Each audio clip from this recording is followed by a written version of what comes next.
ಇತ್ತೀಚೆಗೆ ರಾಜಧಾನಿಯಲ್ಲಿ ಐಷಾರಾಮಿ ಕಾರುಗಳ ಸಂಖ್ಯೆ ಹೆಚ್ಚಾಗ್ತಲೇ ಹೋಗ್ತಾ ಇದೆ.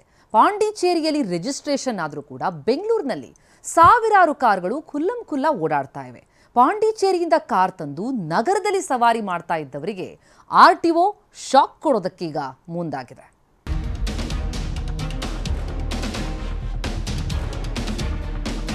ಬಗೆ ಬಗೆಯ ಐಷಾರಾಮಿ ಕಾರು, ಒಂದಕ್ಕಿಂತ ಒಂದು ದುಬಾರಿ, ಕೋಟಿ ಬೆಲೆ ಬಾಳೋ ಟಾಪ್ ಎಂಡ್ ಕಾರ್ಗಳು ರೋಡಿಗಿಳಿದ್ರೆ ನೋಡುವುದೇ ಚಂದ. ಬಹುತೇಕ ಐಷಾರಾಮಿ ಕಾರುಗಳ ರಿಜಿಸ್ಟ್ರೇಷನ್ PY ಅಂತಿದೆ. ಈ PY ರಿಜಿಸ್ಟ್ರೇಷನ್ ಹಿಂದೆ ಖತರ್ನಾಕ್ ಕಹಾನಿಯೇ ಇದೆ.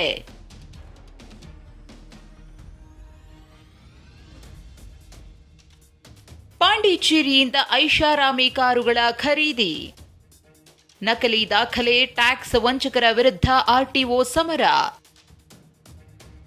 ಕರ್ನಾಟಕದ ಕಾರುಗಳಾದ್ರೆ KA ನಂಬರ್ನ ರಿಜಿಸ್ಟ್ರೇಷನ್ ಇರಬೇಕು. ಐಷಾರಾಮಿ ಕಾರುಗಳೆಲ್ಲ KA ಬದಲು PY ರಿಜಿಸ್ಟ್ರೇಷನ್ ಹೊಂದಿರುತ್ತವೆ. PY ಅಂದ್ರೆ ಪಾಂಡಿಚೇರಿ ಅಂತ ಅರ್ಥ. ಐಷಾರಾಮಿ ಕಾರುಗಳನ್ನ ಖರೀದಿಸಲು ಕೋಟಿ ಕುಳಗಳೆಲ್ಲ ಪಾಂಡಿಚೇರಿ ದಾರಿ ಕಂಡು ಹಿಡ್ಕೊಂಡಿದ್ದಾರೆ. ನಮ್ಮ ರಾಜ್ಯದಲ್ಲಿ 20 ಲಕ್ಷ ರೂಪಾಯಿ ಮೇಲಿನ ಐಷಾರಾಮಿ ಕಾರು ಖರೀದಿಸಿದ್ರೆ 20% ನಷ್ಟು ಟ್ಯಾಕ್ಸ್ ಪಾವತಿಸಬೇಕು. ಆದರೆ ಪಾಂಡಿಚೇರಿಯಲ್ಲಿ ಕೇವಲ 5% ರಷ್ಟು ಮಾತ್ರ ಟ್ಯಾಕ್ಸ್ ಪಾವತಿಸಬೇಕಂತೆ. ಹಾಗಾಗಿ ಪಾಂಡಿಚೇರಿಯಿಂದ ಕಾರುಗಳನ್ನು ಖರೀದಿಸಿ ಇಲ್ಲಿಗೆ ತರುತ್ತಿದ್ದಾರೆ.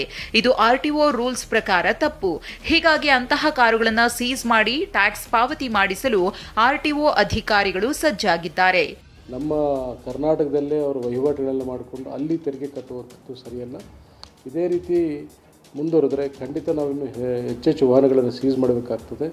ಕೆಲವು ಜಿಲ್ಲೆಗಳಲ್ಲೂ ಸಹ ಇವತ್ತು ನೋಂದಣಿ ಮಾಡ್ತಕ್ಕಂಥದ್ದಾಗ್ತಾಯಿದೆ. ಖಂಡಿತ ಸಾರ್ವಜನಿಕರಲ್ಲಿ ನಮ್ಮ ಪ್ರಾರ್ಥನೆ, ದಯವಿಟ್ಟು ಯಾರೂ ಕೂಡ ಪಾಂಡಿಚೇರಿಗೆ ಹೋಗಿ ನೋಂದಣಿ ತಪ್ಪು ಮಾಹಿತಿಯನ್ನು ಕೊಟ್ಟು ನೋಂದಣಿ ಮಾಡುವಂಥದ್ದು ಕಾನೂನು ಬಾಹಿರ ಆಗ್ತದೆ. ಬೆಂಗಳೂರು ನಗರದಲ್ಲೇ 1,000ಕ್ಕೂ ಹೆಚ್ಚು ಪಾಂಡಿಚೇರಿಯ ಐಷಾರಾಮಿ ಕಾರುಗಳಿದ್ದು, ಇದರಿಂದ ಸಾರಿಗೆ ಇಲಾಖೆಗೆ ಕೋಟ್ಯಾಂತರ ರೂಪಾಯಿ ತೆರಿಗೆ ವಂಚನೆಯಾಗ್ತಿದೆ. ಹೀಗಾಗಿ ಬೆಳಗ್ಗೆಯಿಂದಲೇ PY ರಿಜಿಸ್ಟ್ರೇಷನ್ ಅನಧಿಕೃತ ಕಾರುಗಳ ವಿರುದ್ಧ ಆರ್ಟಿಒ ಅಧಿಕಾರಿಗಳು ಫೀಲ್ಡ್ಗಿಳಿದಿದ್ದಾರೆ. ತೆರಿಗೆ ವಂಚಕರ ವಿರುದ್ಧ ಕಠಿಣ ಕ್ರಮ ಕೈಗೊಳ್ಳಬೇಕು ಅಂತ ಕೆಲ ಕಾರು ಮಾಲೀಕರು ಹೇಳ್ತಿದ್ದಾರೆ. ಸಾವಿರಾರು ಗಾಡಿಗಳು ಬೆಂಗಳೂರಲ್ಲಿದೆ.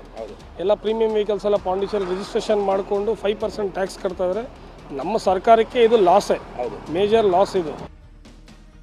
ಏನೇ ಹೇಳಿ ಟ್ಯಾಕ್ಸ್ ಹಣ ಉಳಿಸೋಕೆ ಹೋಗಿ ಅಡ್ಡದಾರಿ ಹಿಡಿದಿದ್ದ ಐಷಾರಾಮಿ ಕಾರು ಚಾಲಕರಿಗೆ ಆರ್ಟಿಒ ಅಧಿಕಾರಿಗಳು ಅಸ್ತ್ರ ಪ್ರಯೋಗಿಸಿದ್ದು, ಅಂತಹ ಕಾರುಗಳು ಸೀಸ್ ಆಗೋದಂತೂ ಪಕ್ಕಾ.